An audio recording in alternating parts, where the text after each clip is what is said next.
All right, all right, all right, all right. Can you hear me? Better check that real quick. I've had problems in the past. Oh, how I've had problems in the past. Yeah, we're good. We're good. Welcome to another episode of The Jeff Show. My name is Jeff. I am your host. I don't know where my sunglasses went. You know what? Because of the content we're speaking about today, I think it's only appropriate that I wear these. Whoa! I already feel like I'm in a karate dojo already because Cobra Kai never dies. Hey, I'm just warning you. This is going to be a very spoiler-filled episode. I'm talking spoilers. So if you haven't seen Cobra Kai season 3, do not watch this. There's your warning. That's your one warning. I don't want to hear any belly aching or crying about how I spoiled the show. I'm giving this a shot. I've never tried this, trying to chase the current trends. I'm not usually a trend chaser, but you want to know something? I love me some Cobra Kai. I'm super stoked about the show, and I feel like talking about it because I just finished watching it. And, you know, as we do here on the From Us channel, we try to make a video every day if we can help it. At least as much as I can. There you go. Rue's with me. As always, we got Rue in the chat. Cobra Kai, do or die. Couldn't agree more, Rue. Anyway, so, yeah, these are perfect for our conversation. I really feel like I'm in a dojo. Absolutely. Yeah. And I got my coffee. I feel great. So,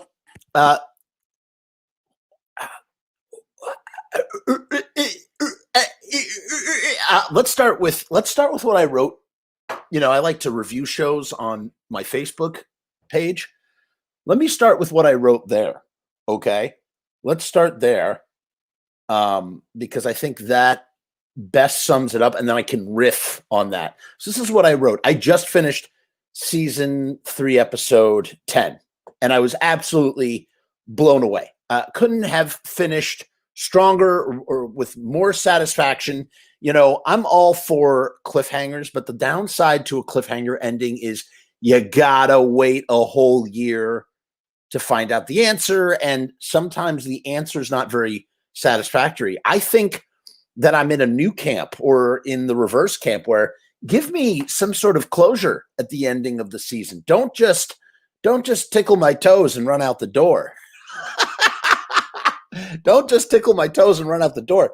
Give me something that feels not final, but like definitive and cathartic, a release. And that's what Cobra Kai has been very good the last 2 seasons. They give us this release in that final season, episode 10 episode, because it's a 10 episodes a season, which I think is good for a half-hour format. I dig that. I really dig the format. The writing on this show is phenomenal. My quick personal history with Karate Kid. I did not grow up on the Karate Kid. I mean, yeah, of course I saw it, but I was always more of a Rocky kid. And, you know, I was kind of like, yeah, wax on, wax off. Everybody knows that. Why? Because Karate Kid is one of those things that is so entrenched in the pop culture lexicon. It's just a part of pop culture. It's as American as Gilligan's Island, I guess, in many ways. I don't know. And it just, when you want to think about the 80s, you think about movies like The Karate Kid, which follows such a formulaic underdog story that basically treads the same ground as Rocky. And the funny thing is, John Alvison was the director of Rocky. He also directed all 3 Karate Kid films.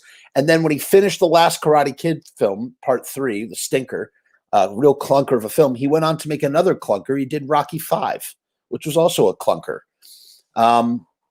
Funny enough, I think Sylvester Stallone directed the best Rocky movies, if you're asking me. But listen, let's put Rocky on a shelf. I will gladly talk about Rocky all day, every day on another broadcast. We're talking Cobra Kai. So when Cobra Kai hit Netflix, I immediately was like, all right, I got to rewatch the Karate Kid movie. So I rewatched 1 through 3. I don't think I had even ever seen part 3 before. And I was so blown away. I was so blown away by how great Karate Kid is. It's a movie that, while following, the reason why people love Karate Kid so much is because even though it follows this formulaic 80s, formula, to use, for lack of a better word, underdog story, it has at its emotional center, just like Rocky did, it has this emotional relationship between mentor and student, striving to overcome the odds and succeed for the glory. And everybody crane kick, the sweep, everything, all that stuff is just, everybody loves it. It's beloved content. And then the interesting thing, so Karate Kid finishes, they tried to reboot it in 2010. As a matter of fact, Will Smith is a producer on the Cobra Kai show because he still retains the rights from when he produced the Karate Kid remake with Jackie Chan and his son. It was an okay remake. It wasn't that bad. I enjoyed it. I thought Jackie Chan was great in it. I thought his son wasn't bad in it either. Kind of a vanity, talk about nepotism, here you go, son, here's your own vehicle. I mean, listen, if I could do it for my son, I would do it too. So I can't hate on him or blame him for that. But apart, and then there was the Karate Kid Part 4 with Hilary Swank. They tried to reboot it, but it had Mr. Miyagi in it. So I guess Ralph was out. I don't know how to pronounce his last name. Ralph Marciano Cherry was out of the picture, and they got Hilary Swank. But essentially, this was a beloved franchise that lingered in obscurity, apart from these two attempts in the 90s and the 2010s to sort of reboost it, respark it or whatever. And then all of a sudden, out of nowhere, YouTube gets in the game. They're like, we're going to start doing our own original IP content, whatever you want to call it. And they're doing freaking Karate Kid, man. And it's just like, but doing a story. Here's what's so funny about Cobra Kai, what makes it so good. It doesn't pick up with Daniel LaRusso, even though Daniel LaRusso is in the story. It focuses on Johnny Lawrence. And it's just so economical with the characters. It introduces us to a new generation while at the same time, well, I'm just going to put this on my personal page live now, while at the same time giving us, revisiting history with the original classic characters. Basically, Cobra Kai does everything that Star Wars, the sequel trilogy, should have done. That's the truth. I think that it would have really truly benefited from the Star Wars trilogy. Truly would have benefited from the writers in the Cobra Kai room. They're brilliant. They are brilliant. And here's what I wrote. So here's what I wrote, and it's kind of a rehash of what I wrote after I binged seasons 1 and 2 when it came on Netflix. What was that? Has it been a year? Here's what I wrote just now, finishing Cobra Kai season 3, episode 10. These are my thoughts, which really sum it up more concisely than me just babbling. Yo, there is nothing wrong with trying to be unique, fresh, and original, but there is equally nothing wrong with taking an antiquated yet beloved IP, intellectual property, with black and white morality and reinvigorating it with great story and complex, dynamic relationships. So that's what they did. They take YouTube, and then Netflix in followed in tow, took this antiquated IP, and it's like, this is something that everybody knows. I mean, it was such a genius marketing idea, because that's what everybody wants. Everybody wants to find something that is already established, because you know why? It saves with marketing dollars. People like familiarity. They're going to go for something that they know, as opposed to something that might be unknown. Because the history of movies, how does a movie become famous? Buzz. Reputation, word of mouth, really, more than anything, builds a frenzy. I need to go see this movie. And we live in an age now where it's no longer so much about buzz. That still happens, but now it's more about, That's that familiar thing that I love so much.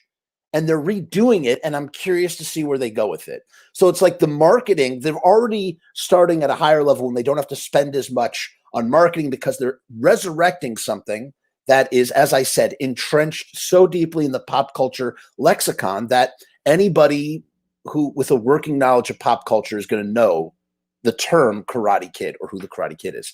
But then they take it to another level, which is what I said right here.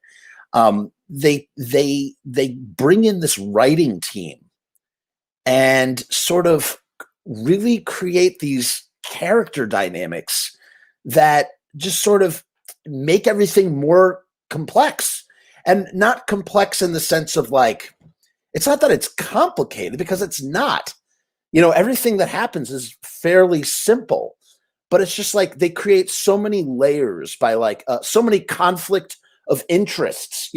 This guy's son is training with this guy, but this guy has taken this kid as his own son, and LaRusso's going to resurrect Miyagi-Do, which was not really a thing. I think in the original there was no real Miyagi-Do. It was just Mr. Miyagi and Karate Kid. It just Daniel was just him as a student, but he eventually in the interim, in the 34-year interim, he builds his studio up. So they like create all this stuff, and then what do? They introduce the next generation, but they don't make it solely about the next generation, which is where Star Wars really effed up. They tried to make it too much about Rey, Poe, and and Finn. They tried to make it about Rey, Poe, and Finn way too much, and instead of giving us that familiarity of of Luke, Han, and Leia. And because they were so focused on we need to cut away the old so that we can keep going with the new, and it totally disrespected the fans. And here with Karate Kid, with Cobra Kai, they didn't do that. The story is Johnny Lawrence's story, his story of not redemption per se, but sort of learning that he's not such a bad guy. It's not the movie is black and white morality. Johnny Lawrence is just a D-bag a-hole that gets his ass handed to him in the film, one-dimensional, cookie-cutter bad guy, 80s bad guy bully. And of course, Daniel was the exact opposite. He's the underdog, innocent hero type good guy that has to overcome the odds in order to become the champion. And it just sort of it flips all of that stuff on its head, and then we get introduced to Kreese comes back.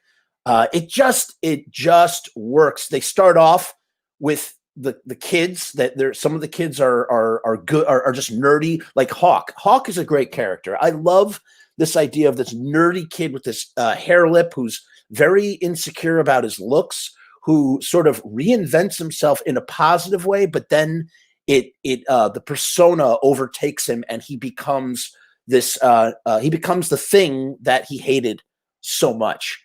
And it's just like, man, that's not breaking ground. That's nothing that hasn't been done before, but it's just adding such an extra flavor and dimension. It's not black and white, it's gray. And that's why we love Breaking Bad so much. That's why the new Bryan Cranston show, Your Honor, that's why it's so great, because the best protagonists are not 100% good. They're kind of gray. Even look at Luke Skywalker, who is sort of, corrupted by the dark side a little bit, or, teetering on the edge of, could he go to the dark side? Could he not? You know what I mean? It's not, it's just far more interesting. It's more fun to play with characters like that. And I said, and the relationships too, there's a love that they bring in some love triangles, they bring in, all of a sudden, Carmen, who's Miguel's mom, becomes Johnny Lawrence's love interest. They really just hit a home run with seasons 1 and 2. And it all culminates in season 2 with episode 10, which is the big school fight. Miguel gets paralyzed, and it's just like, what a way to end a show. Now, there you go. There's both finality. There's both. Here's Eric Cruz with his wow comment. As always, hi, Eric. Good to see you. Ruse says, Karate Kid remake should have been called something else, like Kung Fu Kid. It had nothing to do with karate. Cobra Kai writers brought it back. Yeah, to the right way, humorous and surreal. I agree. I agree with that, Rue. I agree with that. It was missing that. However, I did think Jackie Chan did a good job in his Mr. Miyagi role. I love Jackie Chan. I just thought that was good. That was a good casting, good fit. So we have this school fight, man, and it is just intense. Holy crap! It's full on melee action, man. Just a barrage of chaos in a school. And you know what's funny? It's not a school shooting; it's karate. That's what's so like. I love the way they take this like sort of like wholesome topic of karate, and they just sort of, I don't know, they just create this. They just create such conflict with, I don't know, it's just so great. And what's interesting is they've turned like the Valley in California, they've turned it into its own universe. You have Cobra Kai, you have Eagle Fang, you have Miyagi-Do. Like there's all these factions of karate with different schools of thought. Everything is so nuanced, man. And yet at the same time, it's not nuanced. It's just, it's one dimensional. It's not one dimensional. It comes from one dimensional stuff. Here I go on to say this. And again, Cobra Kai has done it. Cobra Kai has done it again in season 3. At some points, they rode a razor thin edge of stoking the flame and jumping the shark. And I'm more to happy that I really messed up that line. And Cobra Kai has done it again in season 3. At some points, they rode a razor thin line of stoking the flame, meaning that they're just really cooking. They're cooking that plot, and it's just getting really good. And jumping the shark. And for anybody who doesn't know, jumping the shark is a colloquialism for when Fonzie literally jumped a shark, like on water skis. He jumped over a shark in Happy Days, and it's basically a term for when a TV show becomes ridiculous. It just goes too over the top, and once it goes over the top, there's no coming back. But Cobra Kai and every show goes through a jump the shark point. There are very few shows that don't jump the shark. I don't think Breaking Bad ever jumped the shark. Seinfeld never jumped the shark. There are comedy shows like Curb Your Enthusiasm that never jumped the shark. I guess that's a little bit different because it's not an ongoing story. Dragon Ball Z, which I'm going to mention in a bit, jumped the shark eventually. It's when Dexter jumped the shark in a big way after season 4. Shows will peak in a season. They culminate in this like moment of brilliance, and then they can never maintain it or repeat it. And I got to tell you, I thought that Cobra Kai might have peaked at the end of season 2 with episode 10 with this amazing brawl, this fight. And I was so shocked to see, and this is what I said here. I said,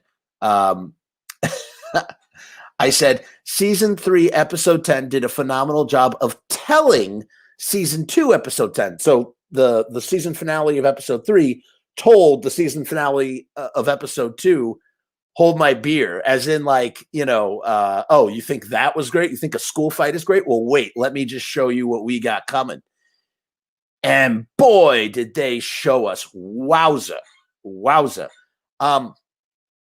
I wrote here, I think it's really important to emphasize the brilliance and the simplicity of using proven, well-worn story mechanics to entertain to the max. In the case of Cobra Kai, that is just a ton of Star Wars and Dragon Ball Z. It just ticks all the boxes. So if you're familiar with Dragon Ball Z, it's a show where it starts off as a show about like Kung Fu, but eventually it grows into talk about jumping the shark. It turns into a show about Super Saiyans, and it turns into a show about overpowered beings that don't rely on Kung Fu to win battles. Instead, they rely on power, raw power. And yes, there's still technique and training and stuff, but it's just not, again, this is for anime nerds. And it's not even really for anime nerds because real anime nerds don't even watch Dragon Ball Z. Only like fake anime nerds watch Dragon Ball Z. I never got into anime, but I loved Dragon Ball Z, the original with the Japanese subtitles and whatnot. I showed a bunch of it to my son. He loves it as well. And Dragon Ball is all about adventure and Kung Fu. And then it sort of jumps the shark. Really, I'd say after the Frieza saga in Dragon Ball Z, sorry, this is getting really nerdy right now. When Goku becomes a Super Saiyan, it's like, okay, that's it. He became the Super Saiyan. It's the end of the story. No, he becomes Super Saiyan Part 2, Part 3, and he gets, oh, no, he's more powerful. No, he's more powerful. And it just became about chi, kai, power. Um, Cobra Kai has not reached that sort of point yet. Cobra Kai is all about kung fu, and that's when going back to the thing about the 3 different schools now with different philosophies, and how Cobra Kai is about strike first, strike hard, no mercy, while Miyagi-Do is all about defense. And then Eagle Fang, which is Johnny Lawrence's brand new school of karate, is somewhere in between the two, but comes from John Kreese's Cobra Kai style, which he learned from his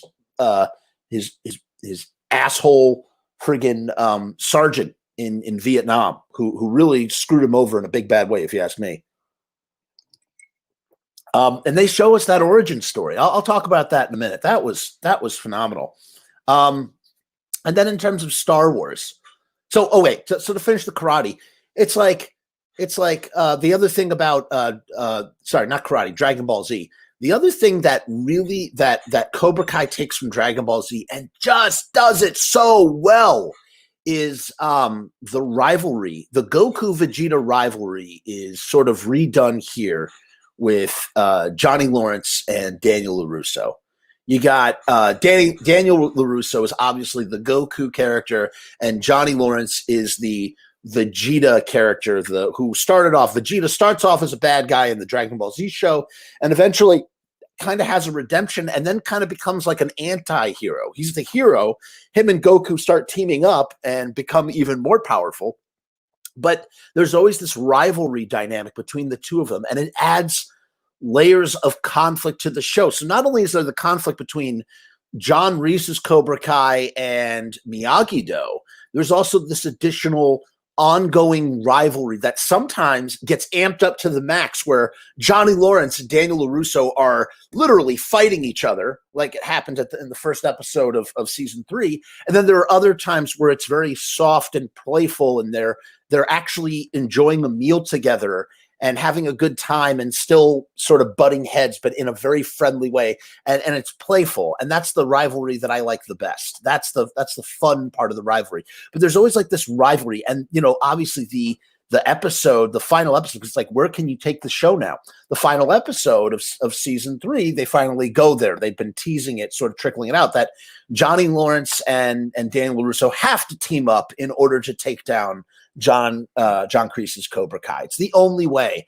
And I think it was kind of an inevitable thing. And it was so cool in that final scene to see them standing side by side, sort of like nodding heads, and that was the thing that there's the thing about this show that also, as I was talking about character dynamics, the thing that they do really well, it's shifting allegiances. There's so many shifting allegiances. This guy is on this team, then this guy is on this team, then this guy trades over this. And I will say with Hawk in season 3, I thought that I thought it was kind of lame. It was kind of a cop out. It didn't work for me that Hawk had such an easy.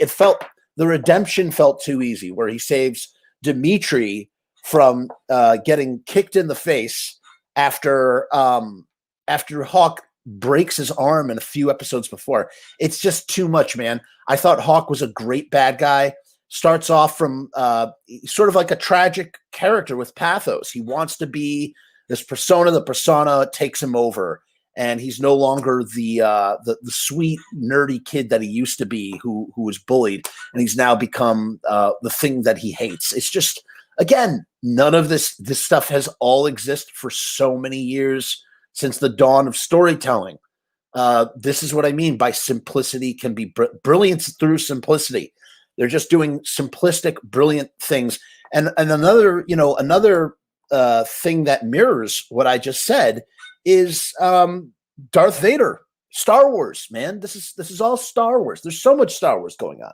You have the best thing about Star Wars is that it's a father fighting his son, or a son fighting his father and struggling not to be like his father, and yet to find the good in him. And it's like, oh my God, they just take that up to the 10th degree in the final parts of season 3, where John Kreese has now taken Robbie under his wing, which was such a good, and that's the thing, that's what the writers, they're trying to keep this balance of allegiances. Well, we're going to have Hawk go over to the Cobra Kai, to the Miyagi-Do Eagle Fang side, and we're going to take Robbie and we're going to put him on the Cobra Kai side. So now Johnny Lawrence is always, and the goal being that Johnny Lawrence is always at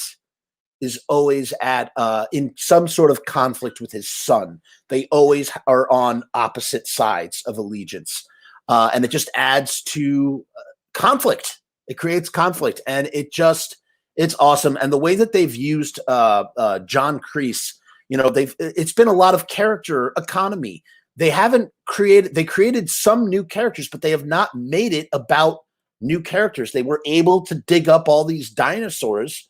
They brought in the guy who plays John Kreese. They brought back Johnny Lawrence, and they brought back Elizabeth Shue. They're bringing back the love interest from part 2, who is, oh my God, is she adorable in part 2? She's so cute, such a beautiful girl. I don't remember her name, Kieko, something like that.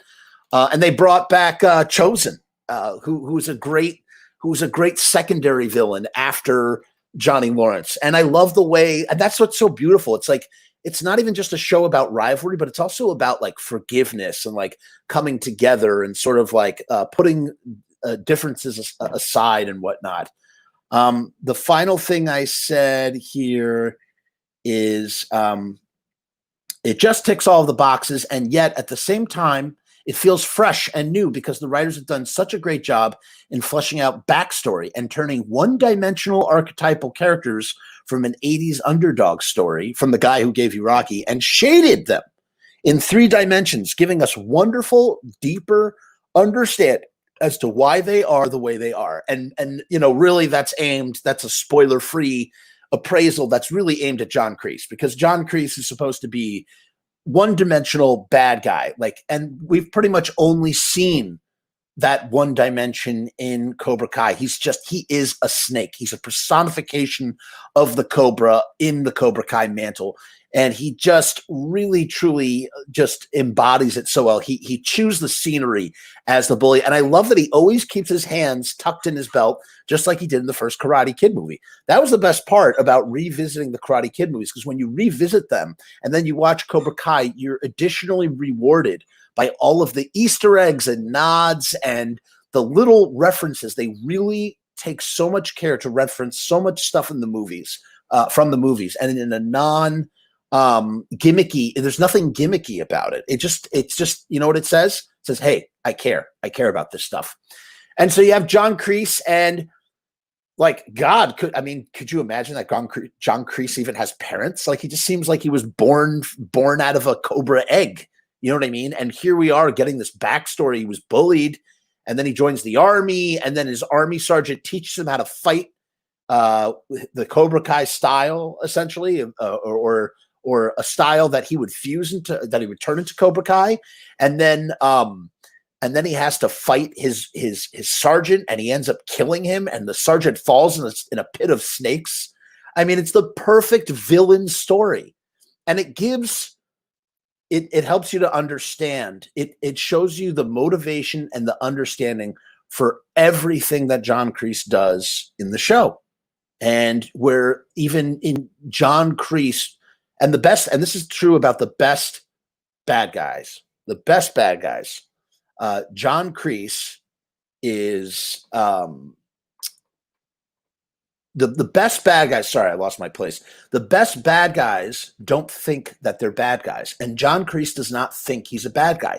He thinks he needs to live by this creed and code that only the strong will survive. This is interesting. Yes, Chosen was awesome. Why is Brandon says, what happened to Michael Graves? What are you talking about, Brandon? Did something just happen to Michael Graves that we're not aware of? I'm gonna have to go check that out. Or I'll ask one of my inside men. I'll screenshot that for later. Send it to my guy. Find out any intel if that's true. Be curious to hear, because I'm sure that it wouldn't be public knowledge, or maybe it is. I don't know. Who knows? So John Kreese is just that man. They just really, and then they juxtapose it. And juxtapose is a $20 word for cut between what's happening in the present day versus what's happening in the past. what's it called, a flashback sort of. This is so weird. Am I friends with him still? Brandon, you gotta have to elaborate. Am I friends with him where? On Facebook? No. Am I friends with him in real life? No. And I was never really friends with him to begin with. I think I was an acquaintance, a distant acquaintance with Michael Graves that worked with him at one time briefly. That was all. That's all my relationship has ever been with Michael Graves. But what are you referring to, Brendan? I'm not picking up what you're putting down, buddy. Oh, that's what I meant. If you're still friends with Michael Graves, like in general. Yeah, no. I don't know where your curiosity for this comes from at the moment. If you want to hear about whatever little history I have with Michael Graves, I have a whole slew of videos. It's a saga of videos talking about my experiences with Michael Graves, what I think about Michael Graves, and what he's sort of become, as well as my experiences working with Dr. Chud from the Misfits. So check that out if you want. But we're talking about Cobra Kai at the moment. So I think that I just think that they did a great job in fleshing out this backstory. And, again, let's look at John Kreese in 1984 in Karate Kid. He's just a bad guy. He's just a straight up bad guy. He's a straight up scummy bad guy, one dimensional. That's it. But by Cobra Kai season 3, John Kreese is this he's a tragic character, man. He's got a tragic backstory. He killed his sergeant because his sergeant kept from him that his girlfriend had died, because he didn't want to jeopardize the mission that they were on, the special ops mission in Vietnam, when they became prisoners of war. And at the same time, you're like, John Kreese is an evil bastard and blah, blah, blah. And we're going to see why he's an evil bastard. But then what happens? He basically decides to fight his sensei, his master. He goes up against his master in order to save his friend who's too weak to fight. Now, interestingly enough, at the end of Cobra Kai, you see at the end of season 3, you see that this flashback does have some. It's not just about filling in backstory. It's to let us know that this character, this weakling character, whatever, not a weakling, but the soldier who was afraid to fight to the death, is going to come back. And in some way, shape, or form in season 4. And I suspect that it has something to do with what happened in Karate Kid Part 3, because we haven't really gone too much into Karate Kid Part 3. They sort of hearken on the different movies in the show. They haven't done much with Part 3, and I'm wondering if the military guy that bankrolls him in Part 3, John Kreese, gets bankrolled by this military guy in Part 3. I wonder if he's going to come back to the show and this is their backstory, because in Part 3, John Kreese is sort of a drifter and he gets bankrolled. There's like this insidious, it's almost like an Emperor Palpatine-esque plot that they sort of do. Jay Horton is in the house. Hey, Jay, I don't know. This is going to be super impromptu. I don't know if you want to or if you're available. I would love to hear your thoughts about the Karate Kid, and you are more than invited to join me here now live on the show. I don't know if you're editing. I don't know what you're doing, but Jay Horton, for those of you who don't know, is a micro-budget filmmaker who has a phenomenal YouTube channel with a ton of great content on it. You got to check out his channel. Jay, put a link, no matter what, put a link to your channel in the chat. And if you'd like to join me, I'd love to have you on. I'm going to put that link out there for you. If you want to hop on and talk a little Karate Kid right now, I would love to hear your thoughts. That is again, just think of that as an open invitation, no pressure. I'm happy to riff on it by myself, but I like a lot of Jay's content that he posts on Facebook, and I'd love to hear his thoughts about Karate Kid, about Cobra Kai season 3. So there you go. It's up to you. Oh yeah, he's getting set up. Hell yeah, that's awesome. All right, we're going to have an impromptu guest on the Jeff Show to talk about Cobra Kai. So it might get a little repeat-y here, but that's okay. because like I said, Jay is going to definitely come in with some great perspective on Cobra Kai. In the meantime, I'll keep talking to fill in the dead air. So, and here's his stuff, guys. Here's his stuff. He is that. So go to youtube.com/Jay Horton. If you're a filmmaker, whatnot, check that out. Check that out, because he has some wise wisdom and advice and things and such. So yeah, so you got this, you have all this like Star Wars stuff happening at the end of season 3. Even more, you have Johnny Lawrence is fighting against his son. Then you have John Reese, who is kind of turns into Emperor Palpatine. And he's just sort of like watching this over, like, good, let the hate, like just using everybody as a pawn. Because that's what Palpatine does, right? Palpatine uses everybody as pawns. They're, Luke Skywalker is a pawn for Emperor Palpatine. Darth Vader is a pawn for Emperor Palpatine. And if you want to get into the new, what's it called? The new sequel trilogy, Snoke is a pawn. Kylo Ren is a pawn. Rey is a pawn. His own granddaughter is a pawn. Everybody's a pawn to Palpatine, and in the same way, that's what John Kreese is. John Kreese is he's this tragic guy who turns to the dark side, and in order to, and again, it's for him, it's just about survival. Everything is about survival, and he's also much like Darth Sidious, Emperor Palpatine. He's a very insidious sort of character, in that he slowly enmeshes himself into Cobra Kai after Johnny Lawrence brings it back. He sort of takes it out from right between his feet. Now, here's another thing that kind of annoyed me that I wanted to see. I thought, or that still might happen. We saw Miguel and Sam LaRusso. So here's the other thing. You have this triangle that's going on between the 3 main new characters. So in the same way that we get like Rey and Poe and Finn, we have Sam LaRusso, who's Daniel LaRusso's daughter. We have Miguel, who lives next door. He lives in the Reseda building where Johnny Lawrence lives, and is his student. And then on the other side, he's like his adopted surrogate son. And then the other side of things, you have Robbie Keane, his actual son. And that's the irony, is that Johnny Lawrence, his sort of tragic pathos is that he knows how to be a good father. He's a great surrogate father to Miguel, but he doesn't know how to be a surrogate father to his own son.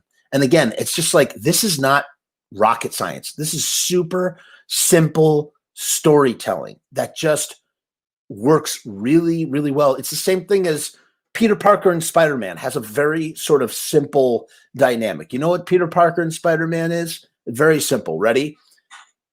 Peter Parker, hold on, I'm going to mess this. I don't want to mess this up. Spider-Man, whenever Spider-Man benefits, Peter Parker does not. And whenever Peter Parker benefits, Spider-Man does not. Spider-Man can never benefit the same time as Peter Parker, and Peter Parker can never benefit at the same time as Spider-Man. But Peter Parker will always, and benefit's not the right word. I forget. I don't know what a better word is, but Peter Parker will always pick what Spider-Man's needs are. Here we got Jay Horton coming in. What's up, Jay? Hey, how's it going, Jeff? Man, it's good to meet you. I think it's our first time speaking. Yes, it is. And Jay and I have been Facebook friends for a while, and I thank you for coming on so impromptu. This is great. Oh yeah, no problem. I actually this is Cobra Kai season 3 is the first time that I've literally like sat down and watched an entire season in a setting. That's awesome. I got up to use the bathroom. Like, I didn't even make food. Like, I watched the whole entire thing. Yes, that is phenomenal. I'm so glad to hear that you are as stoked about season 3. And by the way, this is we can do spoil it to no end. I already put a thing at the beginning. Say whatever you want. Say your piece. You let's start here. You mentioned John Kreese. Yeah. Said John Kreese, awesome job with John Kreese. Break it down for me. What did you love about it so much? So I liked the show quite a bit. First 2 seasons, I thought they were great. And I liked Kreese in the first 2 seasons. I was like, they used him really well, but there was no major difference really between him, from the movies to there, or at least, very little. But then here in season 3, they've opened him up so much. Oh yeah. I mean, when they first started with the flashbacks, I was kind of like, what's this? Where are they going with this, with the Vietnam stuff? But oh man, it's incredible. Like, they turned him into this tragic figure. Yes. I absolutely love it. And Martin Kove is phenomenal in it. Yeah. He's so great. He's so, and as I said this before, I don't know if you heard me say this or not. The best bad guys don't think that they are bad guys, and they think that they are doing whatever needs to be done for noble reasons. They're always noble in their intentions, even if they're really bad noble intentions. And John Kreese is just like, I'm going to teach people how to survive, like the way that I survived, right? Totally. And they took him from like pretty much a cartoon villain from the movies and turned him into a 3-dimensional, anyway, and the show just does that over and over. I mean, similar with Johnny, like there's a little tinge like in Karate Kid, like at the end of Karate Kid or beginning of Karate Kid 2, or like maybe there's a little more to Johnny than meets the eye, but when Kreese is roughing him up, but very little. And I mean, so the show is totally, it's been reinventing the characters as they go while staying true to what they were. I think it's an incredible, reinvigoration of the franchise. And what's so, and this is what I said at the beginning, and I know I sound like a broken record, but I literally cannot stop thinking about the brilliance of, hey, let's take a beloved, property, IP that everybody knows, and let's just breathe more life into it in a way that, and it's funny, they're not paying so much attention to the kids. They're paying attention to the legacy characters, which is the big mistake of Star Wars, in my opinion. One of them, at least. Yeah. So, I was going to say the first 2 seasons, I felt like they there was a lot more like screen time to the kids, especially the first season. Like, I mean, yes, Daniel and it was definitely Johnny's story, but the kids, I would say they were equal, if not more, in the first season. Well, they're kind of like establishing the kids there, But I feel like the kids story this season did kind of take a backseat to the rest of it. And honestly, while I really like the legacy stuff and exploring it, I would say that's probably the weakest section of this season was the legacy stuff, the kids stuff. I don't think it was as strong as it. I personally, if they never would have even focused on the legacy characters and just did the kid stories from the first 2 seasons, I still would have liked it. I mean, I think the attention to the legacy characters is what elevates it another level. Right. But at its core, those first 2 seasons were like, those kid stories were really strong and could stand on their own. I feel like in season 3 though, like you could pretty much remove the kid stuff and still have a strong season. Well, okay, so here's a couple of things that I've been incredible. I've been praising this thing nonstop. But here's where I will be critical. I thought that Hawk's turn was not earned. No, it was not earned. Way too quick. I totally agree. I like that he did switch, and there was some slight setup to it, but not enough. It was just like boom. That definitely happened too fast. It happened too fast, and also I think I would have liked to have seen that, but maybe do it at the end of season 4. I loved that Hawk was this primary villain, and they're kind of like trying to. It's funny. The writers are all about balance. They're like, okay, so if we shift, because this is a show that's about shifting alliances, right? So it's like, okay, we're going to shift this alliance over here, but that means this side is going to need something if we want to keep the show going. So like, well, we'll put Robbie on the Cobra Kai side, and then we'll take Hawk and put him over here. But I'm like, no. First of all, put Hawk, keep Hawk on that side. So you have the you got the wrestling bully from the beginning. Yeah. You got Hawk, you got Robbie now, and Robbie and Tori need to hook up, right? Yeah. Really solidify the, hey, we're just going to play Lazy Susan revolving table with these characters, you know? Yeah. So yes, it is the kid. Well, you know, what's interesting is, and I would not be surprised if when they squeeze all the blood from the stone, that they don't try to keep it going with the kids, because that's ultimately, they're like, wow, we got these kids now. And you notice the girl, she left from seasons 1 and 2, Sam's best friend, disappeared.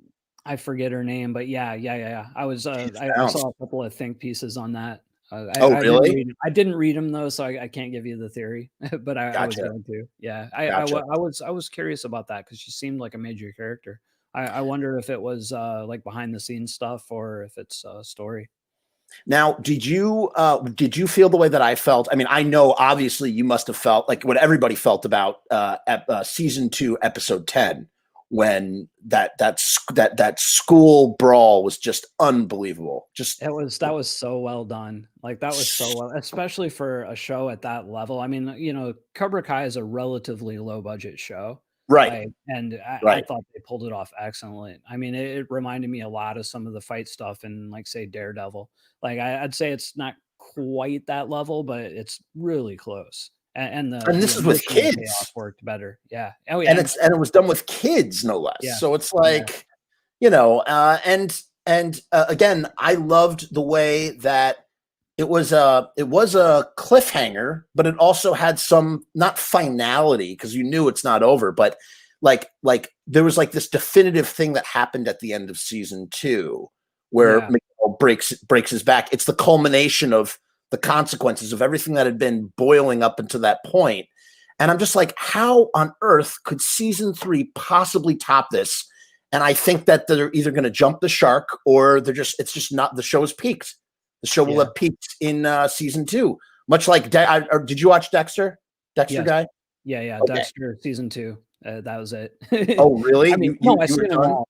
I've seen them all. I'm just saying, Dexter season 2 was its peak, and then it just kind of. Really? Okay, so I disagree with you. I think.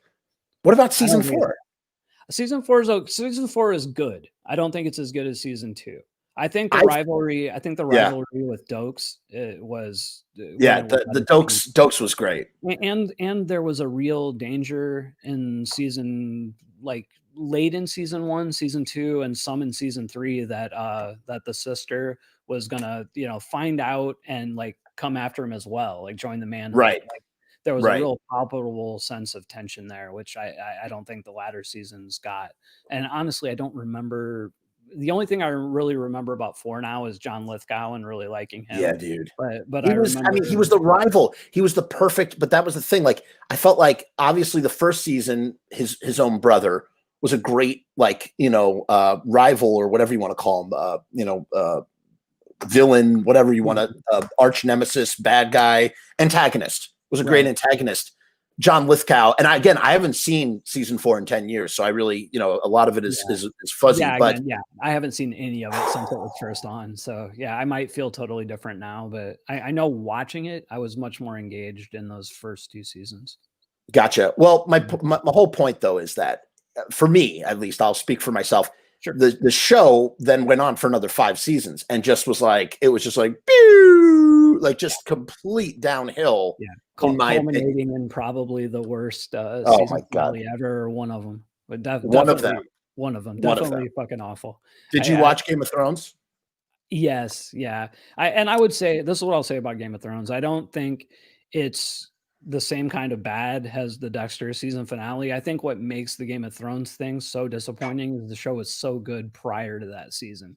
You know, like Dexter had slid off, you know, at least 3 years before the finale. Like it was pretty much. It was limping to its death.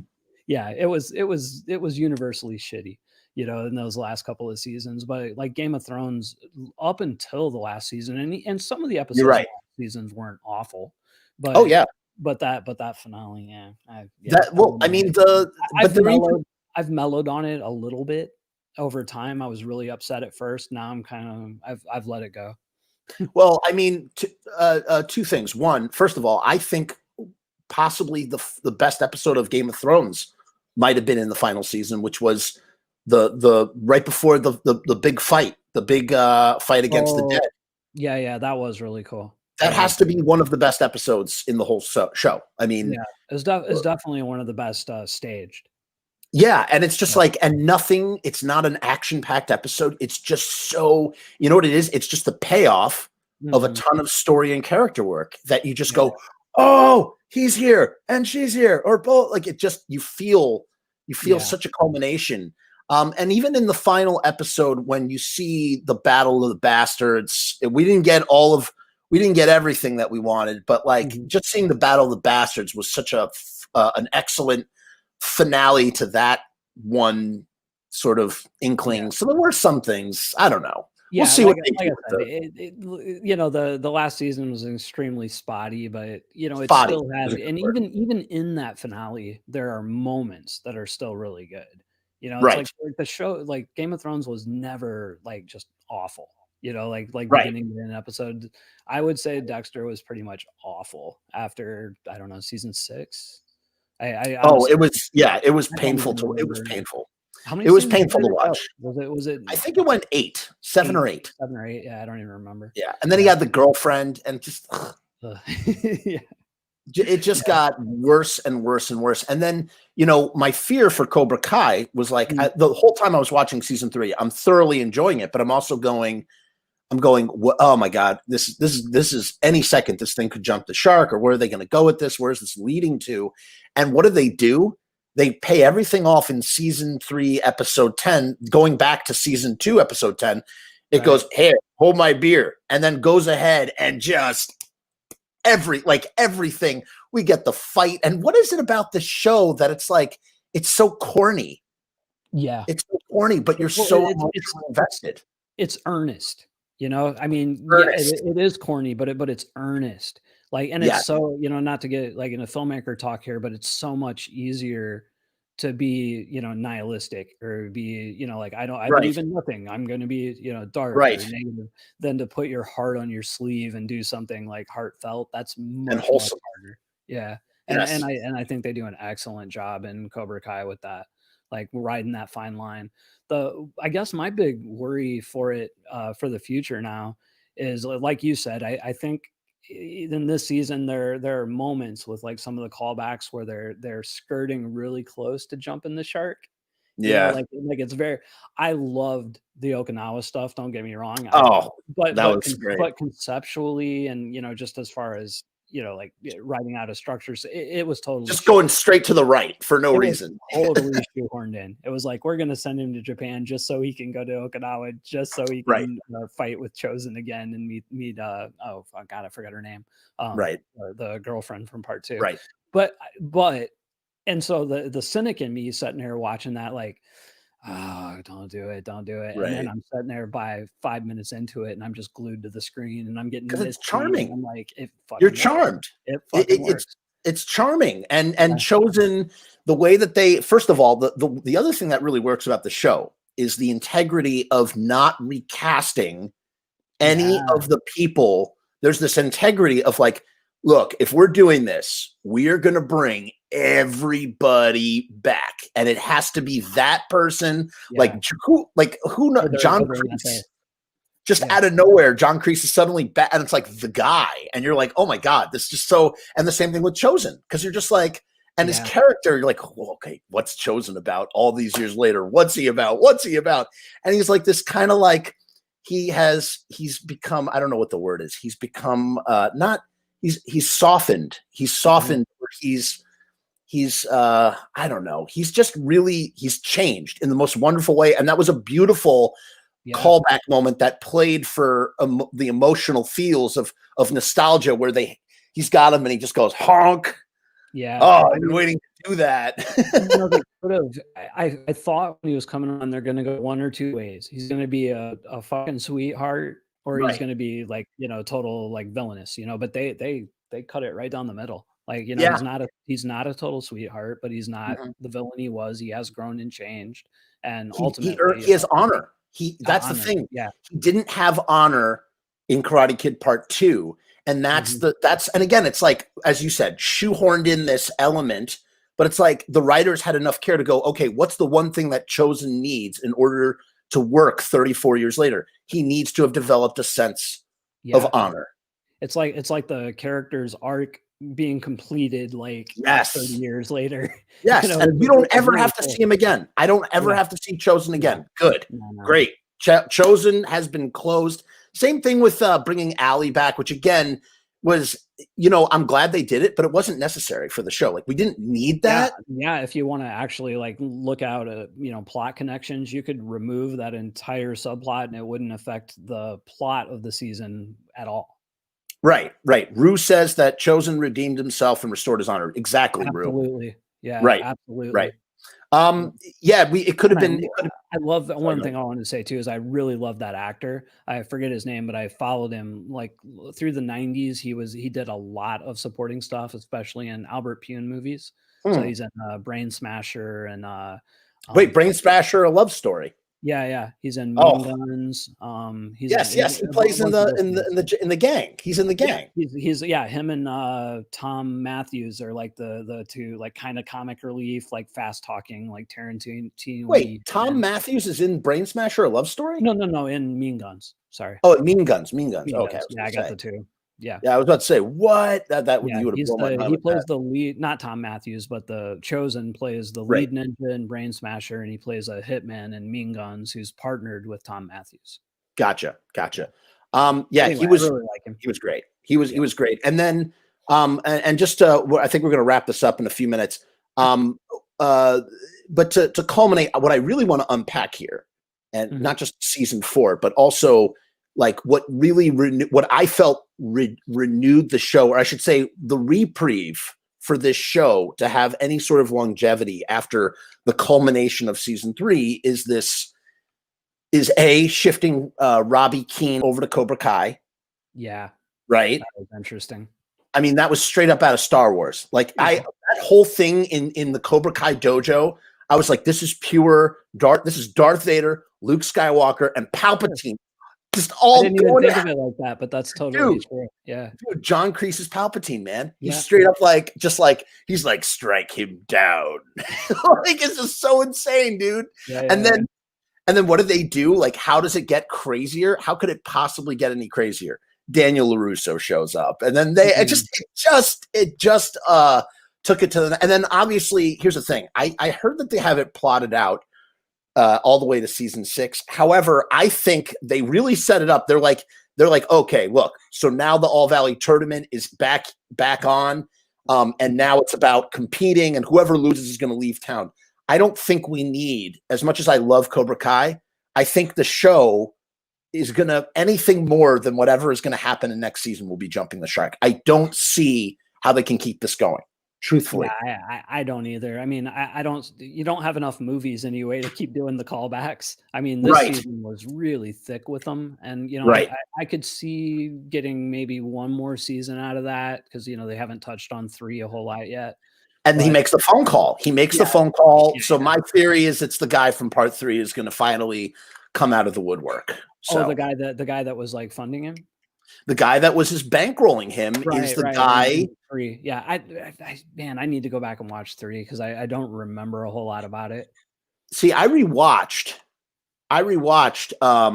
1, 2, and 3 before I even started Cobra Kai when it came onto Netflix. I never watched it on its original run on YouTube. Oh, wow. So I had this beautiful reimmersion into Karate Kid that went straight into Cobra Kai.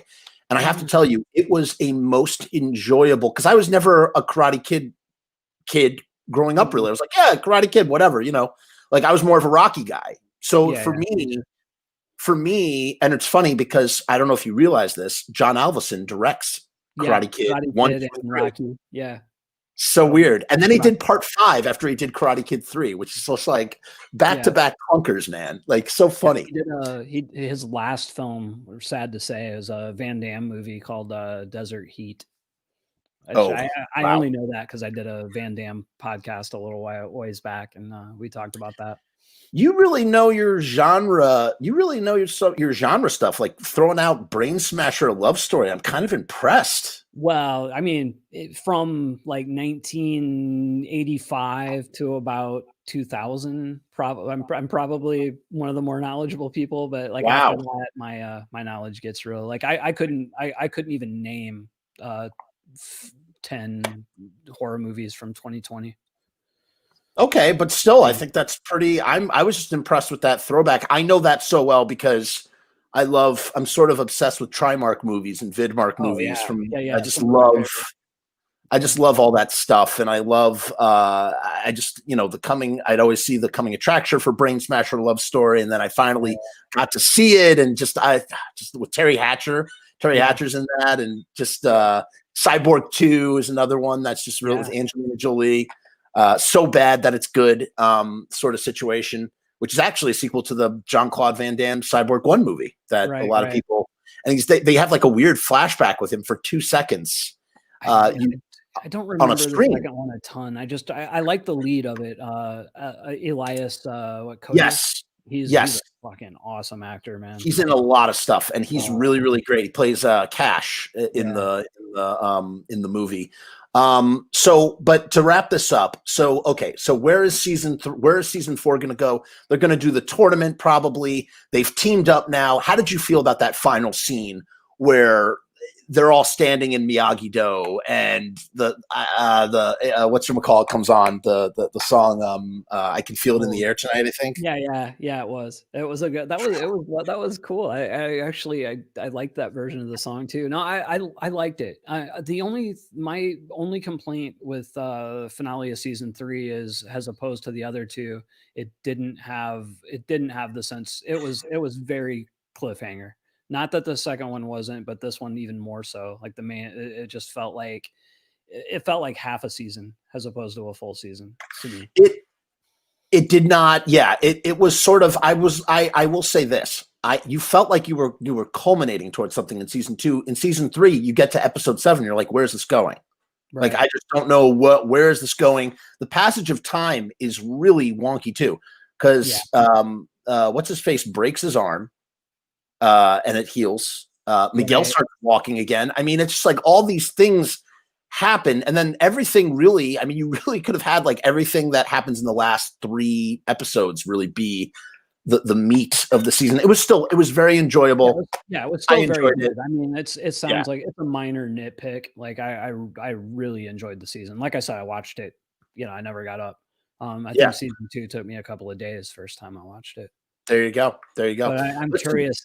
I do think, as far as season 4 goes, though, they're running out of the like nostalgia, like callback. It's got to end. It ends with the All Valley tournament. Yeah, they could get a little bit of mileage out of Karate Kid 3, but I think after that, like I think they got it. If they continue on with the series past 4, which I'm assuming they will. Like you said, I think they've written up to 6, or they have 6. They're gonna squeeze the blood from this stone. They're gonna Walking Dead it. But like if they start carting out Hillary Swank, I'd be like, But then what? I would have said the same thing about Chosen, and who knows? Maybe they'll do something brilliant with it. That is true. And then I'll be sitting here 2 years later, or a year from now, like eating my hat. All right. You know what? I can agree to that. We have to keep an open mind. However, I think that it started with the All Valley tournament. It's got to end with the All Valley tournament. This is the natural out. I don't know. Again, super quick. Do you watch Shameless without getting super deep divey into it? Yes. So Shameless, another example of a show that is just limping to its death. Unfortunately, really sad. Yeah. Right. Way past its expiration date. However, they didn't know if they were going to finish. The show was going to get renewed for another season. So they actually ended the show in season 7. The season 7 finale is supposed to be the end of the show. Oh, I didn't know that. It's a soft ending because they weren't sure if they were going to come back, but it ends. The characters end at such great places. Fiona's bought a building. Yeah, Monica dies. That whole ending, that finale. Yeah, okay. Yeah. That was so great. Mickey and Ian. Ian, thank you. Yeah, which is my favorite relationship, but they're trying to really make the whole series float on. It's not working, but they ended up together in jail. It's just perfect. It's so perfect, and it's so hard to end a series perfectly. And so it's like, man, Cobra Kai has the opportunity to go out on top, right? But they're not going to go out on top. They're going to just keep this slipping along. They'll keep going. Or what's the Californication did the same thing. Yeah. Oh my God. I could talk about that endlessly. Yeah, wow. You watched. Just while you're bringing up the Showtime thing, it hit me. So again, if you listen, Jay has so much content on his YouTube channel. Just lots of stuff, especially if you're into filmmaking like I am. And again, the thing about Jay has found a way to crack the code. He is making a living being a micro budget filmmaker. And again, and he runs a great Facebook group too. If you're a filmmaker and you're looking for sort of like solutions to distribution or just troubleshooting or whatever, just trying to, find your way in this topsy-turvy world. Check out filmmaking on filmmaking. What is it? It's filmmakers on distribution and marketing. Right.